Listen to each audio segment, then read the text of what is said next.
Assalamualaikum warahmatullahi wabarakatuh. Selamat pagi dan salam sejahtera untuk kita semua.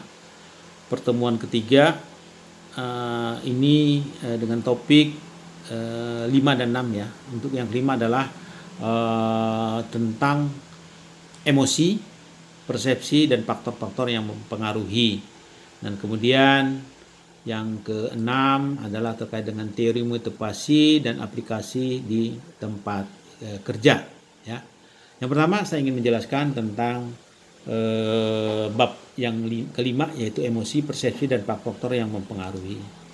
Nah, setiap orang mungkin pasti sudah mengenal dan mengalami apa yang disebut dengan emosi. Nah, ini merupakan istilah yang digunakan untuk menggambarkan reaksi alamiah yang timbul pada seseorang sebagai dampak dari perubahan tertentu di sekitarnya. Nah, rasa emosi pada manusia dapat berupa emosi positif ya, atau disebut dengan emosi yang baik, dan juga emosi yang negatif ya, jadi yang bisa buruk ya.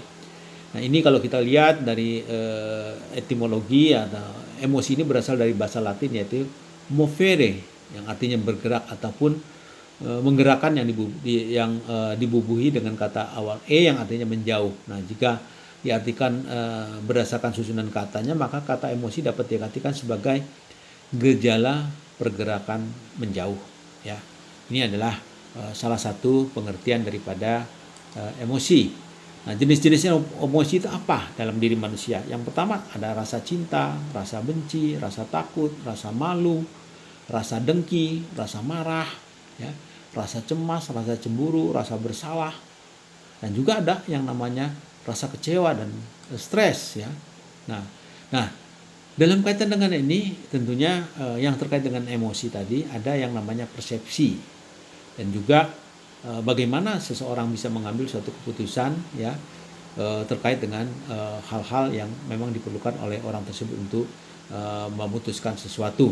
Nah, jadi persepsi dan pengambilan keputusan individu adalah merupakan suatu proses yang ditempuh oleh seseorang atau individu untuk mengorganisasikan dan menafsirkan kesan-kesan indera mereka agar dapat memberikan makna bagi lingkungan mereka. Apa faktor-faktor yang mempengaruhi dari persepsi tersebut? Pertama adalah faktor pada pemersepsi sendiri, yaitu sikap, motif, kepentingan, pengalaman, penghargaan. Yang kedua adalah faktor dalam kaitan dengan situasi, yaitu waktu, tempat atau keadaan ya, keadaan sosial dan persepsi. Yang ketiga adalah faktor pada target. Ada hal-hal baru, gerakan, bunyi, ukuran, latar belakang, dan juga kedekatan. Nah, ini adalah konsep tentang apa yang disebut dengan persepsi. Nah, kemudian dalam kaitan dengan persepsi ini ada beberapa hal yang terkait dengan peran-peran persepsi dalam organisasi. Nah, peran seseorang dalam satu organisasi ini merupakan suatu objek eksternal. Nah, persepsi atau pandangan seseorang terhadap peran di organisasi, nah ini tergantung kaitan dengan pekerjaan, kaitan dengan kepuasan terhadap pekerjaan, serta perilaku dalam melakukan pekerjaan. Nah, ini adalah hal yang terkait dengan bagian kelima. Dan kemudian yang keenam adalah teori motivasi dan aplikasi di tempat kerja. Nah, motivasi. Apa itu motivasi? Nah, pengertian motivasi ini adalah banyak sekali ya. Ada beberapa yang memberikan pengertian tentang motivasi. Nah, yang pertama adalah motivasi itu merupakan suatu rangkaian dari sikap dan nilai-nilai yang mempengaruhi individu untuk mencapai hal-hal yang spesifik sesuai dengan tujuan individu. Ini adalah salah satu pengertian tersebut. Nah, motivasi ini berasal dari kata motif yang mempunyai arti suatu perangsang, keinginan, dan daya penggerak atau kemauan seseorang dalam kaitan dengan pekerjaan. Nah, kemudian faktor-faktor apa yang mempengaruhi motivasi? Yang pertama tentunya ada faktor internal ya. Ada namanya fisiologis ya, ada namanya psikologis ya. Nah, kemudian ada faktor yang eksternal. Nah, ini bahwa seseorang pekerja itu termotivasi untuk bekerja lebih tergantung dari faktor-faktor yang dikendalikan oleh seseorang pemimpin, umpama di perusahaan. Nah, ini adalah faktor eksternal. Nah, kemudian kita lihat ada beberapa teori motivasi dalam kaitan dengan ilmu manajemen ya. Ada namanya carrot and stick, ya, reward and punishment ya. Dimana ini diumpamakan seperti seekor kuda atau keledai ya, yang diberikan di depannya ada wortel dan kemudian ada tongkat yang mencambuk kuda itu supaya bergerak. Di depannya ada iming-iming sesuatu yang berupa reward, yaitu wortel yang disiapkan. Dan kemudian ada lagi teori tentang hierarchy of needs. Nah, ini dari Abraham Maslow yang terkenal dengan teori tentang kebutuhan manusia ya, mulai dari fisiologis, keamanan, kasih sayang, penghargaan, dan aktualisasi diri.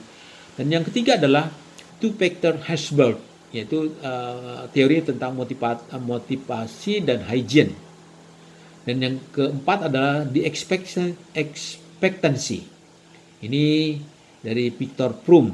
Nah, ini biasanya dia berfokus pada faktor-faktor outcomes atau hasil ya, dibanding dari yang namanya needs atau kebutuhan yang disampaikan oleh Abraham Maslow. Yang kelima adalah dari Porter dan Lawler model ya, di mana di sini adanya intervening variable yang mempengaruhi motivasi seorang seperti kemampuan dan sikap karyawan, persepsi karyawan dan terhadap pekerjaan, dan probabilitas usaha mereka untuk mendapatkan penghargaan. Ada lagi equity theory, kemudian reinforcement theory, McClelland's needs theory, dan juga dari Alderfer ERG theory. Nah, ini semua nanti bisa dipelajari dari materi yang saya berikan. Nah, kemudian juga ada teori motivasi X and Y dari McGregor ya. Ini sangat terkenal ya. Jadi ada manusia tipe X dan manusia tipe Y, di mana dalam kaitan dengan perlakuannya berbeda ya. Manusia tipe tipe X ini rata-rata agak malas, tidak suka bekerja, tidak kreatif ya. Tapi yang sebaliknya tipe Y ya, tipe Y yaitu dia sangat kreatif, dapat melakukan pekerjaan-pekerjaan dengan baik ya. Nah, ini adalah teori dari McGregor ya. Mungkin untuk lengkapnya bisa dibaca dari materi yang saya sampaikan, dan juga nanti ditambah dengan video yang terkait dengan materi tentang motivasi. Demikian, wabillahi taufiq wa hidayah. Wassalamualaikum warahmatullahi wabarakatuh.